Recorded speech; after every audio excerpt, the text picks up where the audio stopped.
Hey everybody, how you doing? Just wanted to give you an idea of what ulcerative colitis is on a personal level. I put up a video a couple weeks ago about the technicalities of what ulcerative colitis is, but what does it mean to the person who has ulcerative colitis? That's a little bit different than the textbook definition of what the disease is. For me, I had been out in California and I didn't want to be without a gym because I've been in the gym since I've been about 15 years old. So I didn't want to be without a gym, and I was out there for 3 weeks. So I figured, all right, I'm going to get a membership to a gym, and I did. I got a membership out there. Make a long story short, I was lifting heavy, but normal for me. I mean, I try to lift heavy when I can and try to bulk up. And I noticed that after I had done that, I was passing blood in my stool. And I really thought it has to be the weight because it just seemed likely that that was the culprit. And finally, I came home from California and the blood had gone away and it seemed like everything was fine. And then I noticed it again. So again, I attributed it to hemorrhoids, really, internal hemorrhoids. And that's pretty common in weightlifters.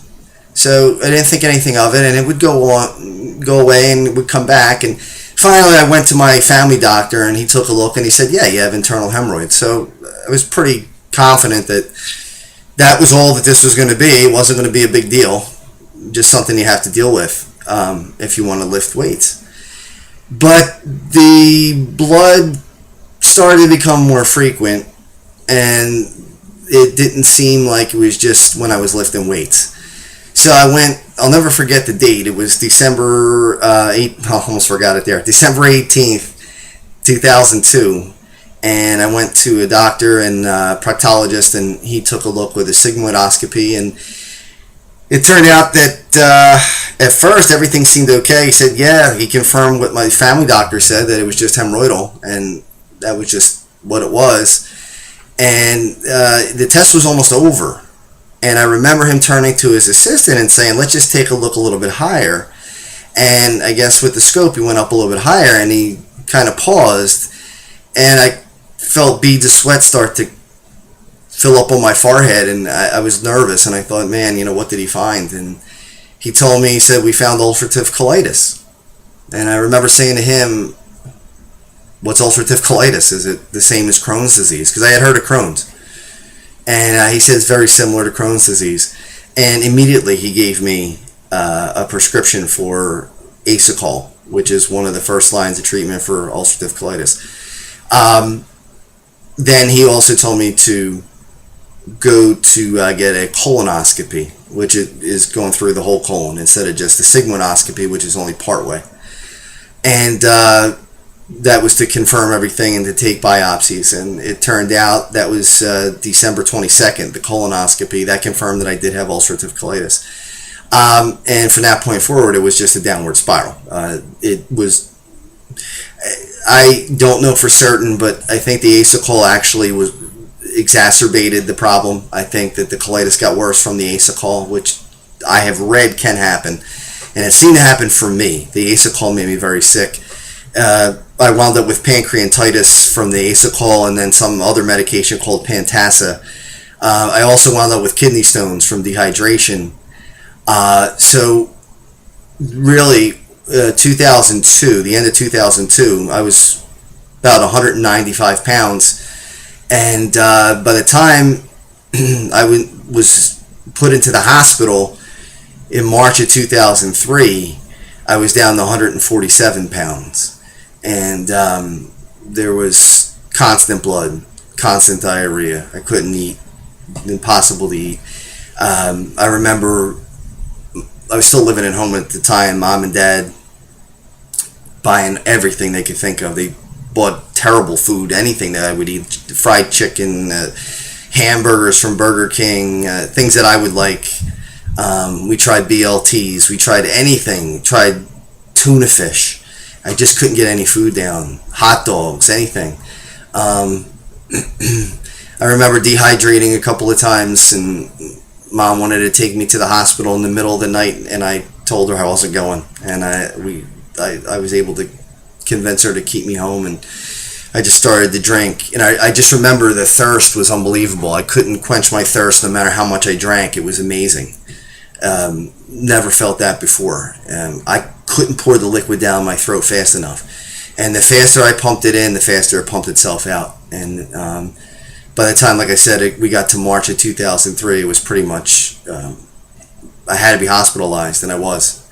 And they put in a PICC line, and they fed me through the PICC line, and they took my blood through the PICC line, and they checked all my levels, and we had endoscopies, colonoscopies. Unfortunately, at the time, I was so sick that they couldn't really put me out for the endoscopy and the colonoscopy, so I was awake for those procedures, and I gotta tell you that they hurt. I don't care what anybody says, they hurt, especially the endoscopy. It took, even as weak as I was, 4 nurses to pin me to a table, and probably a couple doctors, because I couldn't catch my breath, and it was just a reaction to try to sit up and take a breath.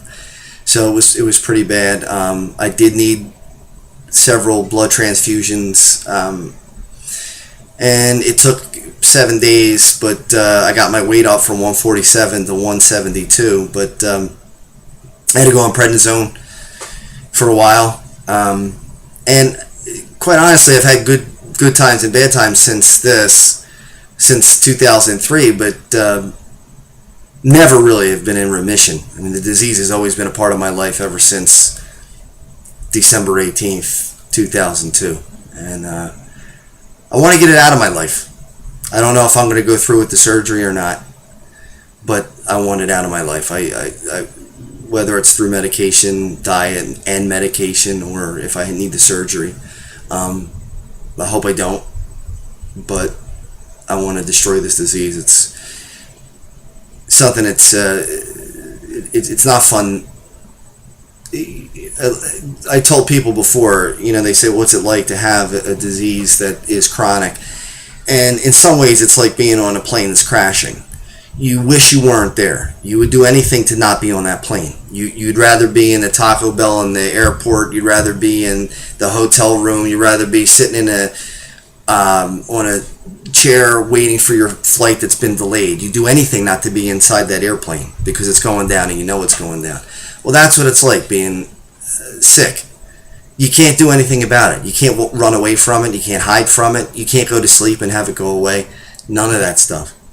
It's going to be there whether you fall asleep or not. When you wake up, it's there. So it's a disease that you really want to keep an eye on things. If you notice that you have change in your bowels, if you're going to the bathroom more than normal, more than 2-3 times a day, if you have constant diarrhea or very frequent diarrhea, certainly if you have blood, get it checked out quick. Don't wait, because not only could it be ulcerative colitis, it could also be colon cancer. Colon cancer can be treated usually and cured, so long as you catch it quick enough. So don't delay with symptoms. If you have symptoms, go to the doctor, get it checked out. Maybe they'll tell you it's hemorrhoids, and all you got to do is use Preparation H or whatever, or some suppositories. But you'd rather know than not know. So we're going on 12 years now of this, and it's a long time. But just, you should know the symptoms. It's, you'll feel fatigue, you'll have constant diarrhea or very frequent diarrhea, blood in your stool, stomach cramping, and that's how it started for me. It just was gradual, just a little bit of blood, and then it turned into not feeling great and a little bit of blood, and then it became a good bit of blood and a lot of diarrhea, and then next thing you know, I'm chronically ill. So just want to let you know what it was like to find out about colitis and have it become part of your life. I'll have more updates later to talk about that, and also the preparation for the hockey game and other good stuff. So thanks everybody for watching. I appreciate it. I'll talk to you soon.